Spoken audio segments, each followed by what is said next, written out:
একটা গ্রহণযোগ্য ফেয়ার ইলেকশনের জন্য যা কিছু করা দরকার সেটা যদি ওনারা রূপরেখাটা দেন, তাতে বিএনপি সর্বাত্মকভাবে এই সরকারকে সহযোগিতা করবেন।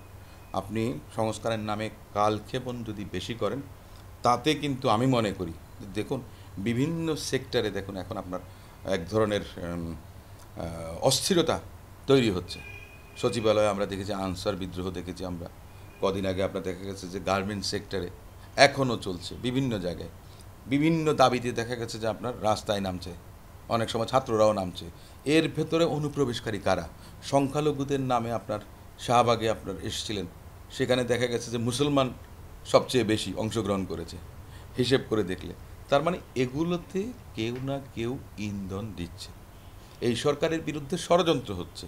অতএব আমি মনে করি সরকারকে সে ষড়যন্ত্র সম্পর্কে সজাগ থেকে মোকাবেলা করে যত দ্রুত সম্ভব নির্বাচনী পরিবেশ এবং নির্বাচনী ব্যবস্থা মধ্য দিয়ে গণতান্ত্রিক একটা সরকারের কাছে ক্ষমতা হস্তান্তর করুন, সে যেই আসুক ক্ষমতায়। কিন্তু একটা কথা আমি করিয়ে দেই, যে কেউ যদি ভাবেন যে অন্যরা এসে স্বৈরাচারী কায়দা চালাবেন, নিশ্চয়ই না। আমি সাধারণ ছাত্রদের উদ্দেশ্যে বলি, আপনারা যে আন্দোলনটা করেছেন সেটা তো দৃষ্টান্ত হয়ে থাকবে। সো আগামীতে যারাই সরকারে আসুক না কেন, আপনারা তো তাদের বিরুদ্ধে আন্দোলন করতে পারবেন। তাহলে এত ভয়ের কী আছে?